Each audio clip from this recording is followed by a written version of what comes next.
Hi, everyone. Thanks for joining us today. I'm very pleased to have you here. I'm Lucille. I'm an export development advisor for the Asia-Pacific area. And I'm very pleased to introduce you Victor TENNERONI and Reza NEJAD.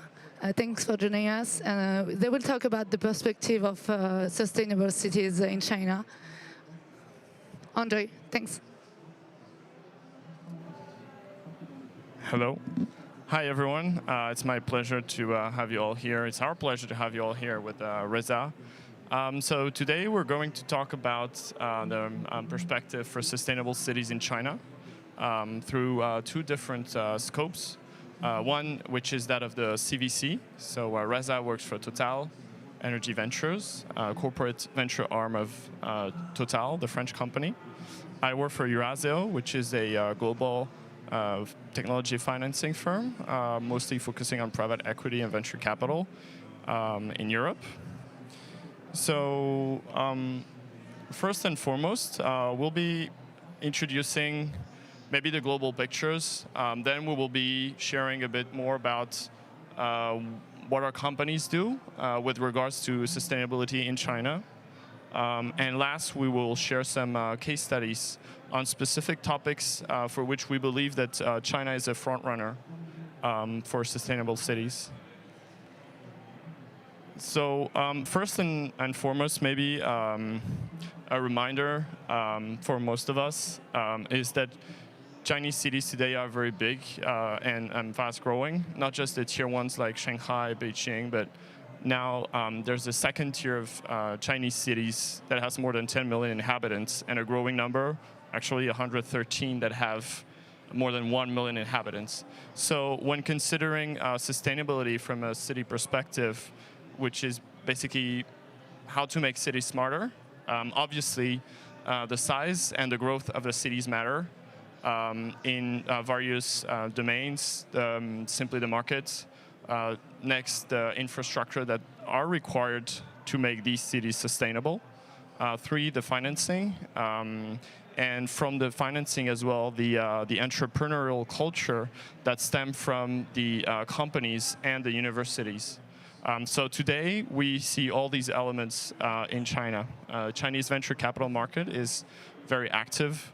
There are also quite a huge number of entrepreneurs today who have either made part of their classes in the US, but for most of them who are able to innovate directly from China, leveraging a very strong industrial and manufacturing capabilities, for which I'm sure you all know the results in Europe. We're all using, most of us are using Chinese products, manufactured in China. So one key element of making cities smarter as well.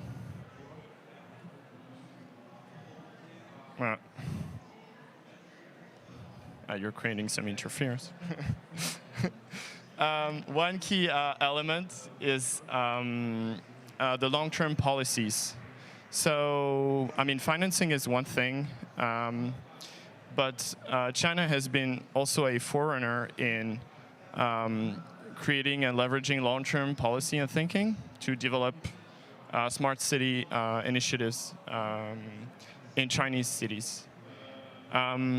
Maybe here I'll stop just to define how we would define sustainable and smart cities. So obviously we're looking at cities that have in the long run, decreasing a lower carbon footprint on the different activities of the citizens. So that is in mobility, in the consumption of energy, in the delivery of goods, in the waste management as well, for example. But when we approach smart cities, it's important as well to think about the economic angle. And this is something for which, again, China is very advanced, that is making these business models viable. Being able to capture a huge market, creating a service that is also faster, safer, and enjoyable by citizens, not something that is necessarily top-down. And again, this is also due to the strong entrepreneurial culture that we see in China, for which we will provide some examples. So these are some, maybe some a timeline, sorry, going back, this is a timeline of basically what we see in terms of policies. So maybe the important information here is, one, that China has been running national and local smart city pilots for years now. And the decision-making has been localized to these governments. So each government has different sectors they put a focus on for their pilots. The second is the target that China has set last year for carbon neutrality and peak emission. So peak emission is 2030, according to the government, and China is targeting to aim carbon neutrality by 2060. These are some of the sectors that we see for which Chinese entrepreneurs are thriving in building more sustainable cities. Today we'll cover mostly electric mobility, so energy and mobility, including, the crossroads electric mobility, and we'll provide case studies on these topics. So now up to Reza. We will explain, just before we dive into the case studies, a brief presentation of our respective firms and our collaboration. Okay, thank you, Victor. So I'm just going to present a little bit about our own company, Total Energies. Of course, we did a rebranding earlier this year, and that's really to show our transformation from what was essentially a fossil fuel-based core of the energy, which was oil, moving into more the new energies, hydrogen, electricity, of course, wind and solar. So these are going to be where we're going to invest lots of money. And so my role, I'm in the venture capital arm of the company, so the corporate venture capital. We're going to talk about that a little bit later, exactly how we do things. We've been around since 2008. The idea is basically we try to find and invest in promising startups that will help us to contribute to our 2050 net zero objectives. We also invest in a number of funds. Just to say briefly, that I will talk about in the next slide. The team is basically based in Paris. We also have a San Francisco office, which is covering the Americas. Most of what we invest in, as you can see, is in smart energies and new mobility. And as Victor said, really the crossroads, the convergence between these two things is where we come in and where it's going to be the focus of our talk.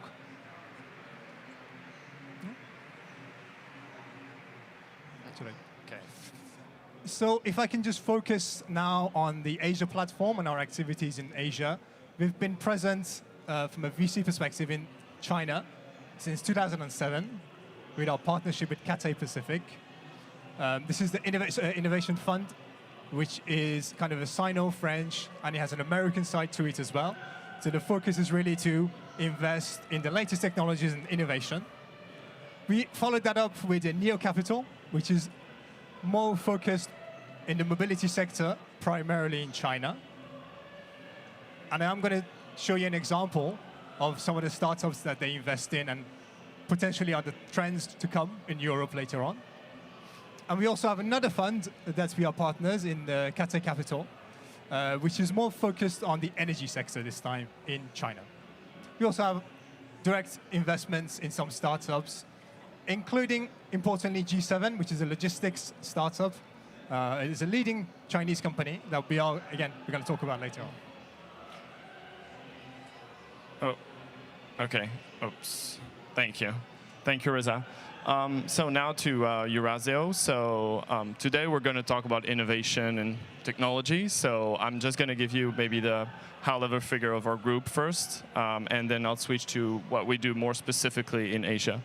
So Eurazeo itself is a 26 billion euro AUM firm. So we back entrepreneurs from seed to growth and then later stages through different means. We have infrastructure funds, private debt. We also do fund of funds and small, mid, and large buyouts. We have offices we're headquartered in Paris. We have offices in London, Berlin, Milan, Madrid, in North America, in New York City. And in Asia, we have 3 offices, one in Seoul, one in Shanghai, and then one with Singapore. One thing worth mentioning here is our partnership in China. We basically manage a fund with the CIC, China Investment Corporation, that invest into European late-stage companies. More specifically on the venture side, so we back about 4 billion. We represent about 4 billion in AUM, so that makes us quite active. One of the most active investors in Europe. And the purpose of our presence in Asia is actually threefold. One is we make direct investments.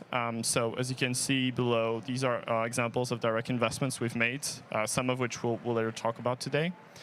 Second is we help European companies go to Asia through different means, and notably through our local presence in the offices I mentioned. Third is we actually also have investors in Asia. So either Asian investors or European investors who have an interest for technology and innovation in Asia.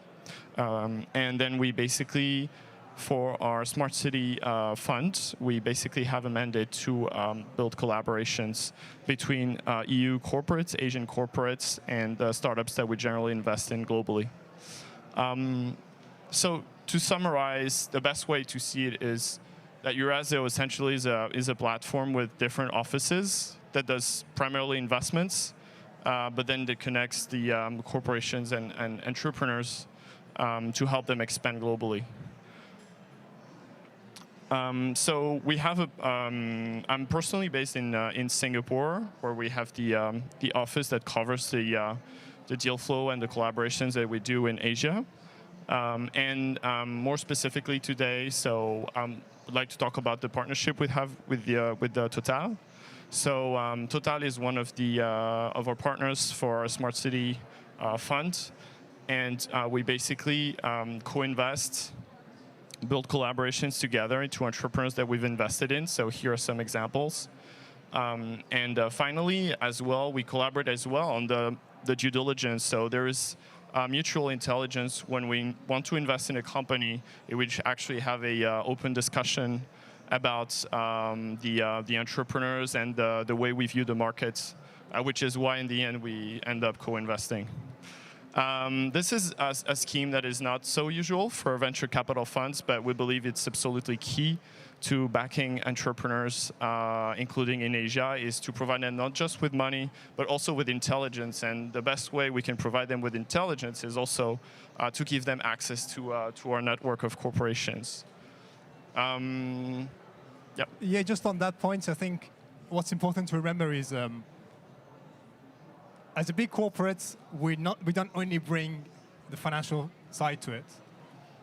So we have a full-time business development to work with the startup, to develop, to use our clients' network, and to expand.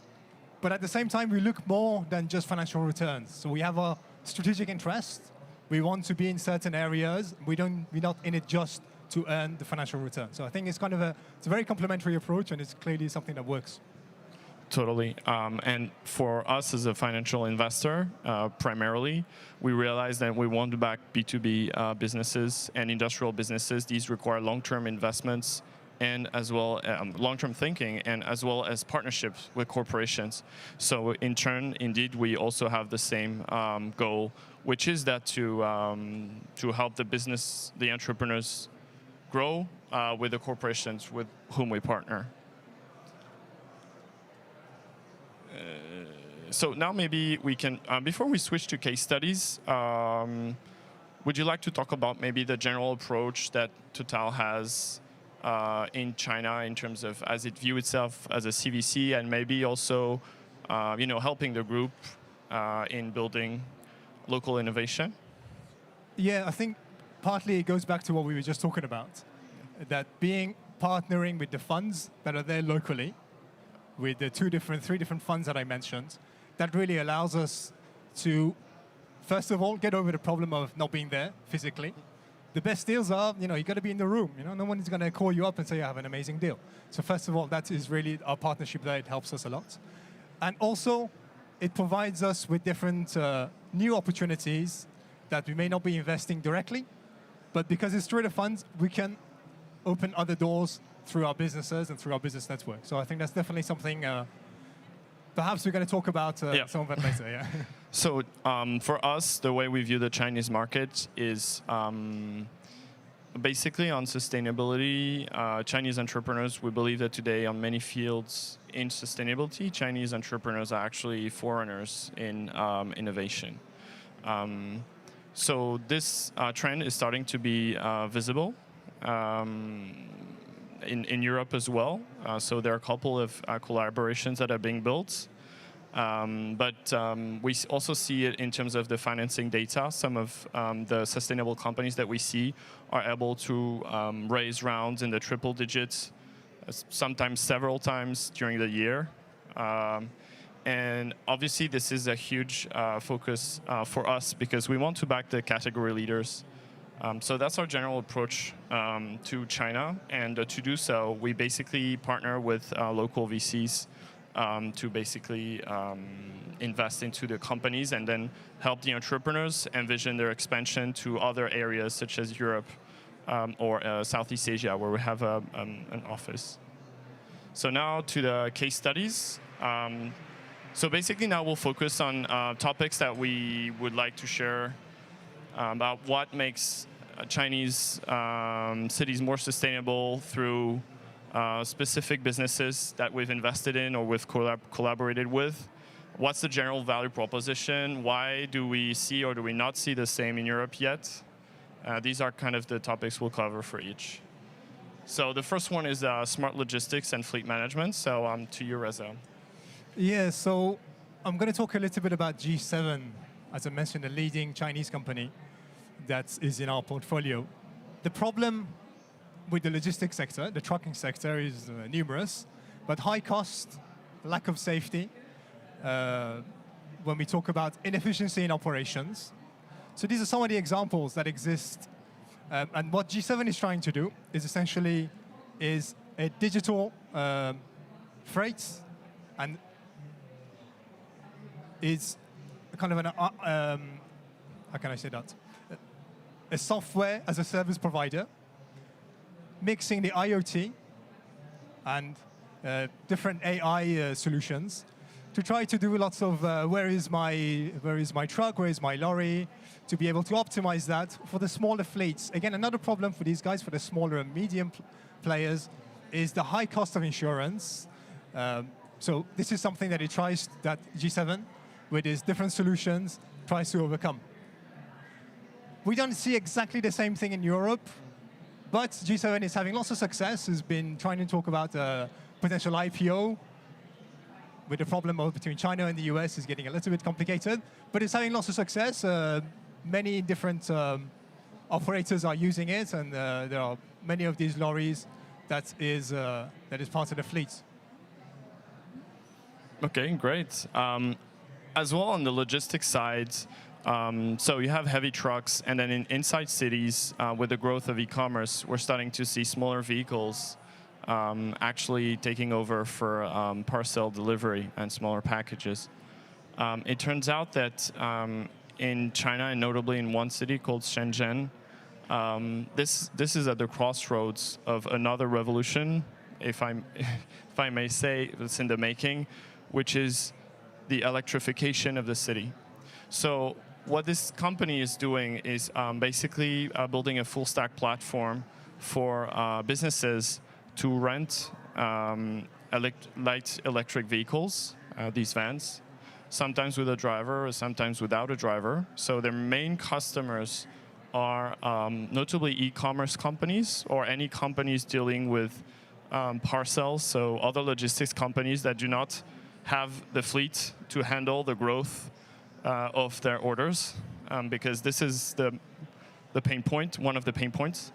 The other pain point that this company is addressing is that, and this is what I was talking about earlier, about policy is that in Shenzhen, the government has enforced a very thorough and a complete policy to turn the city completely into an electric mobility city.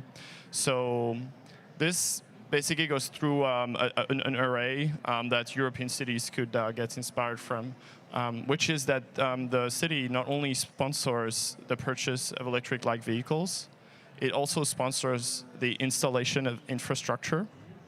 And finally, it also does two things. One, it subsidizes as well as the operations.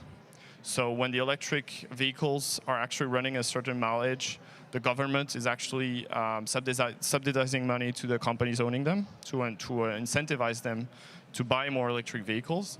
And finally, it has built a area restriction system, which basically forbids internal combustion engines to get inside these areas at specific times, meaning that if you want to deliver goods in Shenzhen today, for some areas and depending on the time, you need to go through electric vehicle provider or through electric vehicle purchase.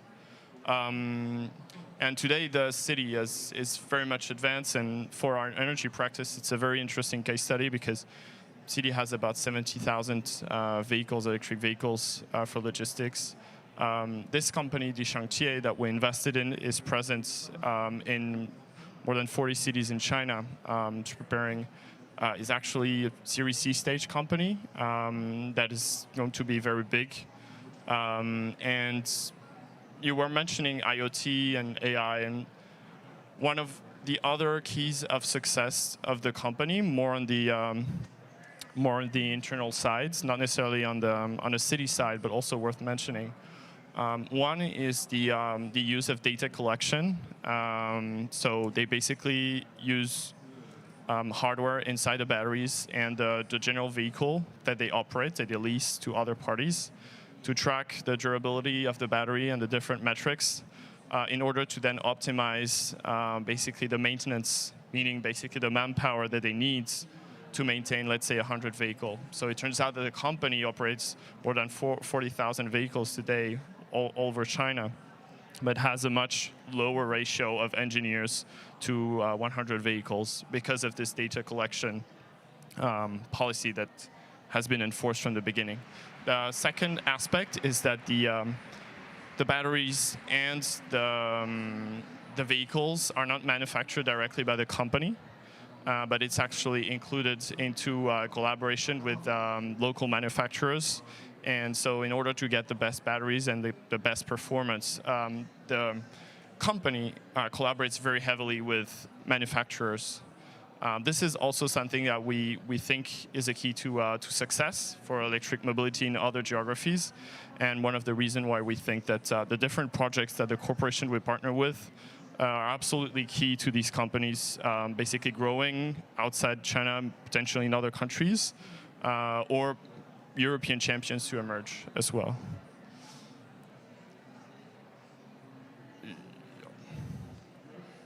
So the next topic we would like to talk about, which is, again, still in the logistics, it's actually very interesting from that perspective because we see a lot of innovation going on B2C, but in China we also see maybe less visible in general press, but innovation going on the B2C side.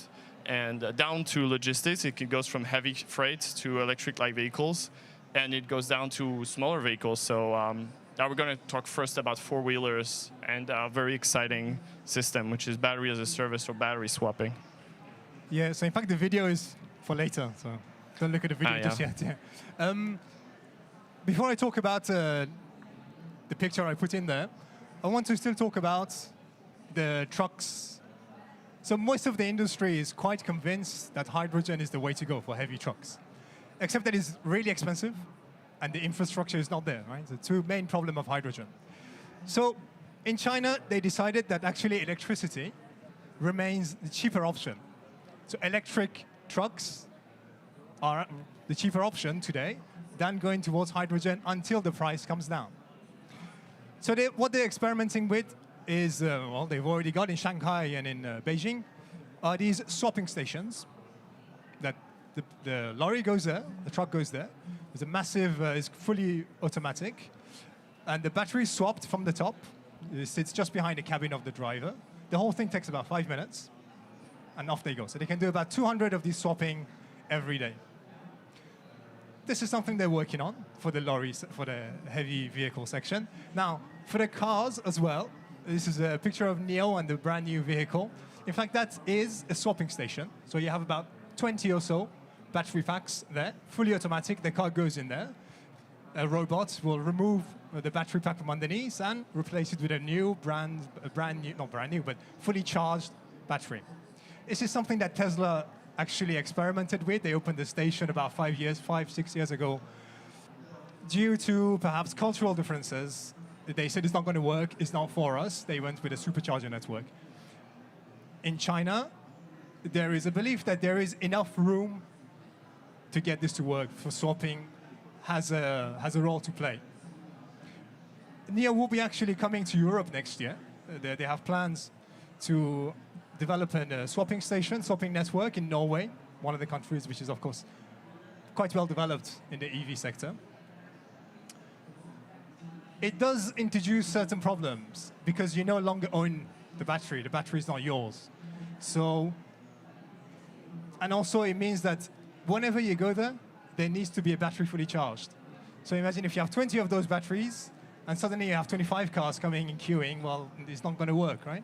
So it does, it opens up some other potential plays, battery as a service. So there's companies that lease out the battery. Also, it means 20%, 30% of the vehicle value is the battery. You no longer buy that. You don't spend money on the battery, and you're not worried that, look, my iPhone after 1.5 years is really dead. Is that the same thing going to happen to my car? Well, it's not yours. You don't really care anymore. So this is something that also, I think, Victor, you want to talk about the... Yeah, so thanks. So it's a great example for four-wheelers. And on four-wheelers, interestingly, the trials have been, many companies, notably in Israel, have actually tried this 10 years ago and was a massive failure because the market was simply not ready. And it turns out that for two-wheelers, it's more recent, but it's also very successful right now. So I invite you to maybe scan the QR codes as I speak, so you can actually have a demonstration of how it works. Basically, similar to what Reza explained for four-wheelers, essentially what this company called Immorer is building in this sector is a network of cabinets around cities that basically enable people to swap the battery of their electric scooter in exchange for a monthly subscription. So they pay about €30 per month, and they get unlimited swaps for their scooter. Their market is mostly, for now, delivery riders. So you have more than 10 million delivery riders in China today. So to mention a few names, the two main companies doing delivery are Meituan and LMA. And these people, they need to get orders fast. They go around all day in the city, and they don't have time to charge. They also have another pain point, which is that prior to these companies emerging, they would charge batteries at home, which sometimes tend to be dangerous as Chinese cities are very dense, and there's always a risk of a fire or accident due to the charging. So for them, it's essentially a safer and faster and much more economical service in the form of a subscription, similar to a phone subscription. And for the city, obviously, it reduces a lot the general congestion at the charging points that you would have with charging stations. The risk of the batteries as well, being left to waste and not recycled. So the batteries in this case are basically stored in the cabinets and the property of the company. To this purpose, the company has partnered with Samsung, which is an investor in the company, so it's using Samsung batteries more specifically. Now, one thing that's So obviously, with these companies that we share, maybe more specifically on this one, there's one question, which is how do you make this model work in Europe or in other geographies, right? So as I mentioned, the market is one thing. There needs to be a substantial amount of people to use the subscription. The second one is obviously the financing. It's the same similar case for the previous one. You need it's essentially a software and a hardware business, so it requires regular investments into in this case, the assets, the cabinets. Another interesting point, again, that we will mention throughout this session and we highlight is the industrial collaboration. So this company has access to Samsung, to other industrials to manufacture very quickly its needs, similar to the Shangtier. And the different project that we see in Europe with regards to building a new battery manufacturing system, hopefully will go in that direction. Now, maybe about energy store. Okay. So maybe just we can say a few words on this one. So one of the last sectors that are interesting in China, again, from a value proposition perspective to make cities more sustainable, is that of autonomous driving.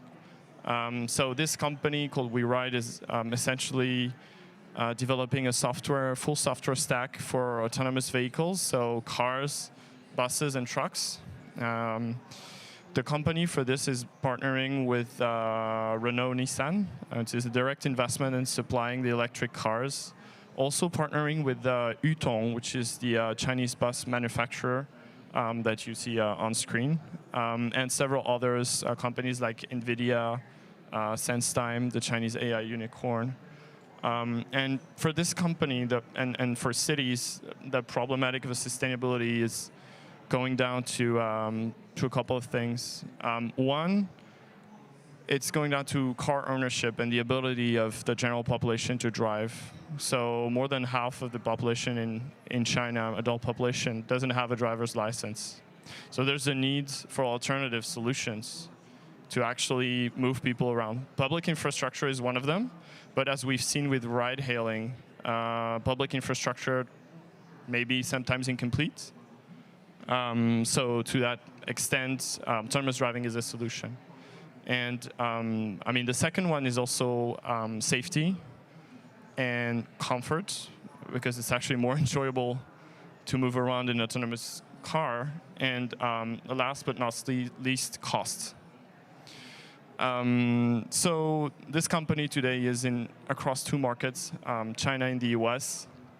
And it's already deployed in a couple of cities in China, in open roads in Guangzhou, notably where it's basically available to the general public via another app called Amap, which is the equivalent of Google Maps developed by Alibaba, which means that if you go to Guangzhou today, you can actually try out this solution in the streets. So I invite you to witness the technology using the QR code. Okay, Reza, do you want to add a few words? Can I add a few words? No, just right. But thank you for your attention. If you are investors and you're looking for opportunities to co-invest, if you're startups and you're looking to do a pitch, please do contact us. We're always interested to hear from you. Thank you, Victor. Thanks, Reza. It was a pleasure to host this session. There's a lot to talk about Chinese innovation and sustainability. We wanted to give you a visual and a visual outlook on what's happening today that may actually happen tomorrow in Europe as well in various forms. Thank you.